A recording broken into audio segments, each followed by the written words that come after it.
Shelby hospital के जबलपुर के Facebook page पर आप सभी का स्वागत है। आज हमारे साथ हृदय रोग विशेषज्ञ डॉक्टर आशीष तिवारी सर उपस्थित हैं। सर, आपका एक छोटा सा इंट्रोडक्शन हमारे सभी दर्शकों के लिए। नमस्कार, मैं डॉक्टर आशीष तिवारी।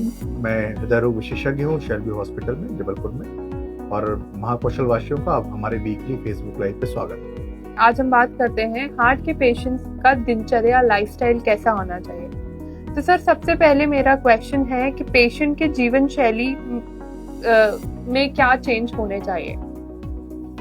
तो जैसे ही मरीज को हार्ट की बीमारी पता चलती है, वैसे ही मरीज के सारे जीवनचर्या में, चाहे वो जीवन शैली खान पान से रिलेटेड हो, चाहे वर्क से रिलेटेड हो, एक आमूल चूल परिवर्तन की जरूरत होती है। हमारा बहुत फोकस रहता है कि प्रिवेंटिव कार्डियोलॉजी पे। इसका मतलब ये है कि या तो अगर हार्ट की बीमारी ना हो, और किसी वजह से अगर हार्ट की बीमारी आपको हो गई है और हार्ट की बीमारी से रिलेटेड कोई भी बीमारी है, और अगर उसमें हम कोई इलाज कर रहे हैं, तो इसकी पुनरावृत्ति ना हो। इसके लिए बहुत जरूरी है कि जीवन शैली में परिवर्तन करें। तो आज जब भी हम जीवन शैली में परिवर्तन की बात करते हैं, तो वो जीवन शैली में परिवर्तन आपकी वर्क से भी रिलेटेड हो सकता है, आपकी फिजिकल एक्टिविटी से भी रिलेटेड हो सकता है, आपके खान पान से भी रिलेटेड हो सकता है, आपके स्ट्रेस मैनेजमेंट से भी रिलेटेड हो सकता है। तो इन सारी चीजों में एक हेल्दी लाइफस्टाइल अपनाने की जरूरत पड़ती है, और इसी को हम लोग लाइफस्टाइल चेंज या जीवन शैली में परिवर्तन बोलते हैं। ओके सर, क्या इमीडिएट पोस्ट एंजियोप्लास्टी में पेशेंट की जीवन शैली पूरे तरीके से बदल जाती है? तो जैसे ही पेशेंट को हार्ट की प्रॉब्लम होती है, यह अक्सर देखा गया है जब मरीज यंग होता है और उसके परिवार में पहली बार किसी को हार्ट की प्रॉब्लम होती है। तो जैसे कि पिछले हफ्ते का इंसिडेंट, जिसके बेसिस पे हम लोगों ने ये लाइव टॉक रखा है कि 51 ईयर ओल्ड मेल जो हमारे पास आए और उनको हार्ट अटैक की प्रॉब्लम हुई, बिल्कुल ठीक होके गए, लेकिन जब वो हमारे पास 10 दिन के बाद फॉलोअप में आए तो उनका 5 किलो वजन कम हो चुका था। तो जब 5 किलो वजन किसी व्यक्ति का 10 दिन में कम हो जाता है, तो वह एक अलग तरीके की बीमारी से ग्रसित हो जाता है, जिसको बहुत कमजोरी बोलते हैं, वीकनेस बोलते हैं, कैकेक्सिया बोलते हैं। और जब इसका कारण देखा गया तो घर जाके उनको केवल उबला खाना खिलाया गया था 10 दिन। किसी वजह से जो हमारी काउंसलिंग हुई, वो उनको पूरी तरीके से कंप्लीट उन तक नहीं पहुंच पाए। उससे क्या हुआ कि उनका वेट लॉस होना शुरू हो गया। तो ये बहुत जरूरी है कि ग्रेडेड स्ट्रेटेजिक रिहेबिलिटेशन स्टार्ट होना चाहिए। इसका मतलब क्या है? इसका मतलब ये है कि धीरे धीरे हमको अपनी एक्टिविटी कम बढ़ानी है, खाने पे नियंत्रण करना है, लेकिन एक साथ क्रैश डाइट करने से, अत्यधिक वजन का लॉस होने से शरीर में बहुत ज्यादा प्रॉब्लम आ सकती है। तो ये बहुत जरूरी है कि उनकी दिनचर्या में परिवर्तन करें। बाकी सब परिवर्तन भी करना पड़ेगा, लेकिन एक समय। इसका मतलब पहले एक हफ्ते उनको उनका नॉर्मल खाना खाने दें, एक्सरसाइज वगैरह लिमिटेड रखें, घर पे चलना फिरना शुरू करें। उसके अगले हफ्ते में उसके बाद एक्टिविटी बढ़ाएंगे, उनके खाने पे और कंट्रोल करेंगे, और 1 महीने के बाद उनको फुल डाइटरी प्लान पे रखेंगे। तो ये बहुत जरूरी है कि तुरंत ऐसा ना किया जाए। ओके सर, जीवन शैली चेंज करने में ऐसे कौन से पेशेंट्स हैं जिनको सबसे ज्यादा फायदा होता है? तो मेरा मानना है ये प्रिवेंटिव कार्डियोलॉजी, जीवन शैली चेंज करने में सबसे ज्यादा फायदा किन मरीजों को होता है? जिनको आज ब्लड प्रेशर की बीमारी है, डायबिटीज की बीमारी है, और हार्ट की बीमारी के कगार पे हैं, या हार्ट की बीमारी से बचे हुए हैं अभी। तो ऐसे मरीजों की अगर जीवन शैली या डाइट चेंज या स्मोकिंग बंद करें या उनका डाइट चेंज करें, तो ऐसे मरीजों को 6 महीने के अंदर या साल भर के अंदर इतना फायदा होता है कि उनका डायबिटीज भी कंट्रोल हो जाता है, ब्लड प्रेशर भी कंट्रोल हो जाता है, और भविष्य में होने वाली हार्ट की बीमारी से बच जाते हैं। तो इसीलिए जब मैं बोलता हूँ कि ब्लड प्रेशर के ऊपर इतना फोकस हम करते हैं, डायबिटीज के ऊपर इतना फोकस करते हैं, इसका वजह ही है कि अगर 5 साल तक आपका ब्लड प्रेशर अनकंट्रोल रहा, रक्तचाप आपका बढ़ा रहा है, तो आपकी हार्ट की बीमारी होने की संभावना 50 से 70% है।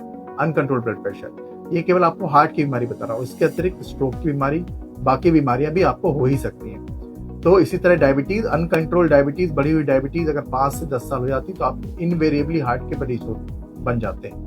वो हार्ट के मरीज किस लेवल के बनते हैं, कितना ब्लॉकेज होता है, यह अलग अलग मरीजों की जेनेटिक प्रीडिस्पोजिशन पर इफेक्ट पड़ता है।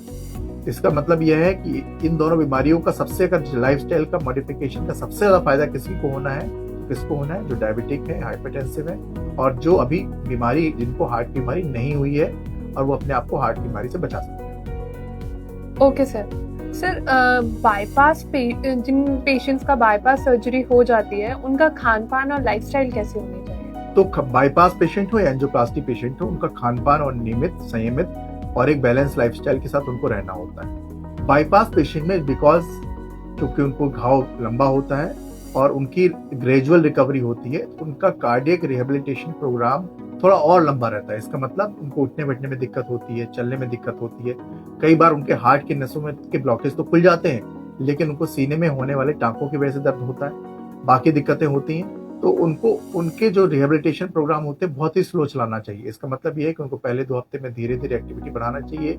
उनकी बॉडी में उनका स्टे लंबा होता है, उनकी बॉडी में कैल्शियम ज्यादा होता है, तो प्रोटीन का सेवन ज्यादा करना चाहिए, लिपिड का कम करना चाहिए, खाने पीने का उनका ध्यान रखना पड़ेगा और उनको उनकी एक्टिविटी बढ़ाना ग्रेजुअल होगा। मतलब अगर एंजियोप्लास्टी के मरीज को अगर आप 15 दिन से 1 महीने के अंदर ही आप उसकी रूटीन एक्टिविटी में पूरी तरीके से ला सकते हैं, तो बाईपास पेशेंट में यह पीरियड 2 से 3 महीने का होगा। इसीलिए 8 से 12 हफ्ते का एक रिहेबिलिटेशन प्रोग्राम होता है, तो बाईपास पेशेंट में हम लोग प्रिस्क्राइब करते हैं। Okay sir. सर अक्सर सुनते हैं कि हार्ट के ऑपरेशन के बाद पेशेंट को एक्सरसाइज करना, वॉक करना, ज्यादा चढ़ना उतरना मना हो जाता है, इस पर आप क्या बोलेंगे? तो ये बहुत बड़ा मिथ है कि हार्ट के पेशेंट को बिल्कुल अपना सीढ़ी नहीं चढ़ना है, वॉक ज्यादा नहीं करना है, ऐसा बिल्कुल भी नहीं है। इसके उलट अगर हार्ट के पेशेंट हैं और अगर आपका इलाज पूरी तरीके से कंट्रोल हो चुका है, आपके ब्लॉकेज खुल चुके हैं, आपको ज्यादा से ज्यादा चलना फिरना सब कुछ करना चाहिए। बट यहाँ पे कंडीशन भी यहाँ पे भी यही रहेगी कि आपको उसको ग्रेडेड मैनर में करना है।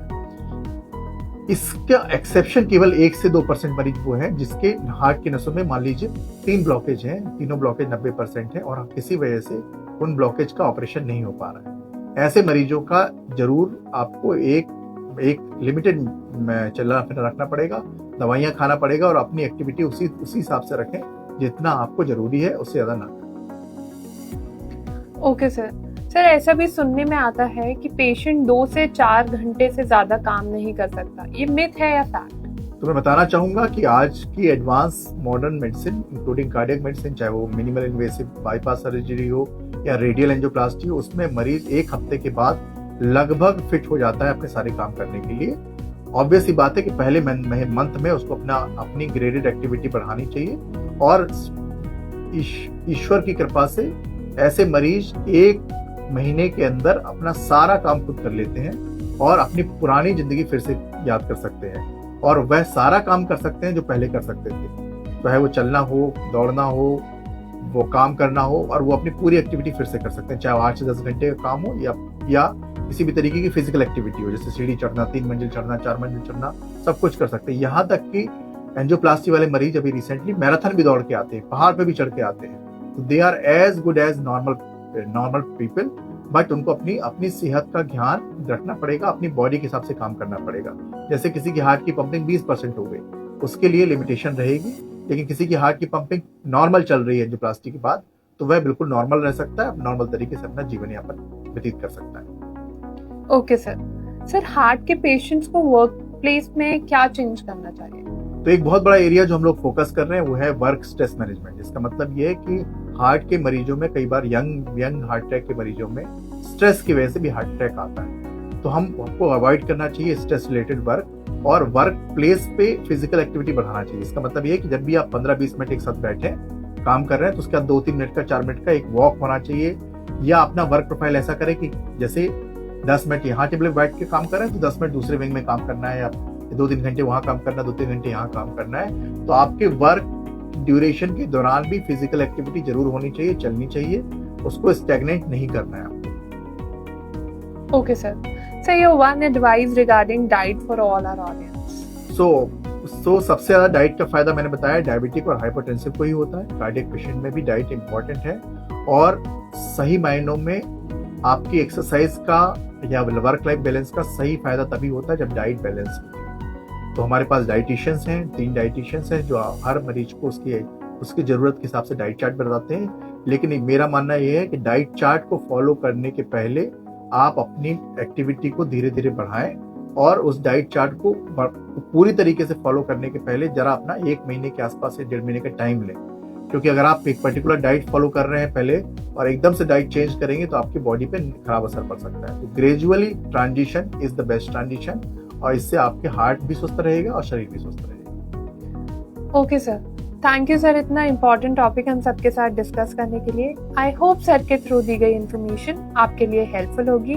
Till then, stay healthy, stay happy. Shelby hospital Jabalpur आपके उत्तम स्वास्थ्य की कामना करते हैं। Thank you. ओके, नमस्कार, थैंक यू।